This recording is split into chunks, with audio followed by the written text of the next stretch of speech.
మన ఛానల్ ప్రేక్షకులందరికీ కూడా స్వాగతం.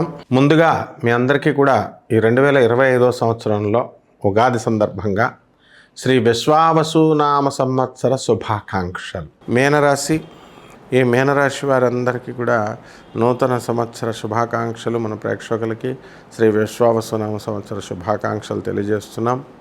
అలాగే ఈ మీనరాశి వారికి ఆదాయం 5, వ్యయం 5గా ఉంది. అలాగే మనకి ఈ రాజ్యపూజ్యం 3, అవమానం 1గా కనబడుతోంది. కాబట్టి మీనరాశి వారందరూ కూడా అనేక రకమైనటువంటి లాభాలను పొందుతారు. బెట్టింగులు, క్రీడలతో, క్రికెట్లతో, ఇలాంటి వాటితో ఎంతో ఇంట్రెస్ట్గా ఉన్నటువంటి మీరు అనేకమైనటువంటి సందర్భాలలో మీరు లాస్ అవ్వడము అనేటటువంటివి జరిగింది. అలాగే ఈ రాశివారు, మీనరాశి వారంతా కూడా అనుకున్న పనులు అనుకున్నట్లుగా డబ్బులు విసిరేసైనా సరే నేను పని సాధిస్తాను అనేటటువంటి దిశగా ముందుకు వెళ్ళడం జరుగుతుంది. కుటుంబ వ్యవహారాలలో ఎక్కువగా తలదోర్చినటువంటి వీళ్ళు ఈ నెలంతా, ఈ యొక్క సంవత్సరం అంతా కూడా వీళ్ళ పనులు వీళ్ళు చేసుకుంటూ ముందుకు వెళ్ళిపోతూ ఉంటారు. మరి ఇప్పుడు ఏలినాటి శని ప్రభావం అత్యధికంగా ఈ యొక్క మీనరాశి పైన కూడా పడుతుంది. కాబట్టి ఈ మీనరాశి వారంతా కూడా విదేశాలకు వెళ్ళడానికి అవకాశాలు ఉన్నాయి. సముద్ర ప్రాంతాలు దాటి మరి వెళ్ళడానికి, వ్యాపారాలు చేసుకోవడానికి అవకాశాలు ఉన్నాయి. అలాగే hair cutting salons, laundries, tea stalls, hotels, ఇలాంటి వ్యాపారాలు బాగా కలిసి వస్తాయి. అదేవిధంగా సాఫ్ట్వేర్ కంపెనీలు పెట్టాలని ప్రయత్నించేటటువంటి వాళ్ళు మరి ఇది కొంచెం కష్టంగా ఉంటుంది.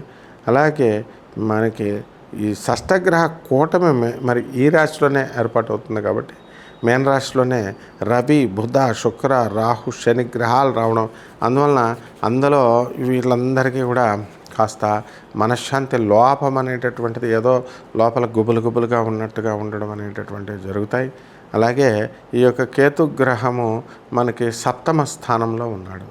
కాబట్టి 7వ స్థితిగతులైనటువంటి ఆ కేతుగ్రహము మనకి ఈ యొక్క మే 30 వరకు 7వ స్థితిగతుడైనటువంటి కేతు మీకు భక్తిని ప్రసాదిస్తాడు. భార్య యొక్క ఆరోగ్యాన్ని గురించి ఆలోచన చేస్తారు.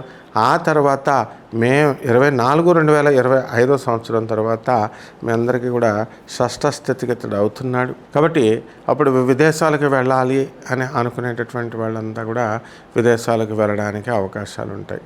అనేక రకంగా విదేశాల్లో ఎన్నో కోర్సులు మరి ఇవన్నీ కూడా చేయడం జరుగుతుంది.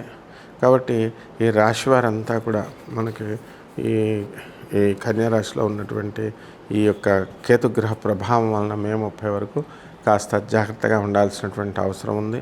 కొన్ని లక్షల రూపాయలు బెట్టింగ్స్లో మీరు నష్టపోవడం అనేటటువంటిది జరిగింది.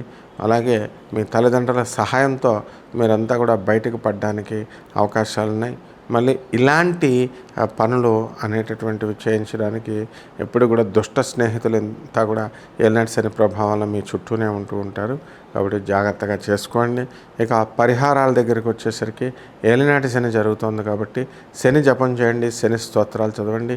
శనికి కిలోంపావు నల్ల నువ్వుల్ని, నల్లని వస్త్రాలు ఇచ్చి పేద బ్రాహ్మణులకి శనివారం నాడు 8 గంటలకి దానం చేయండి.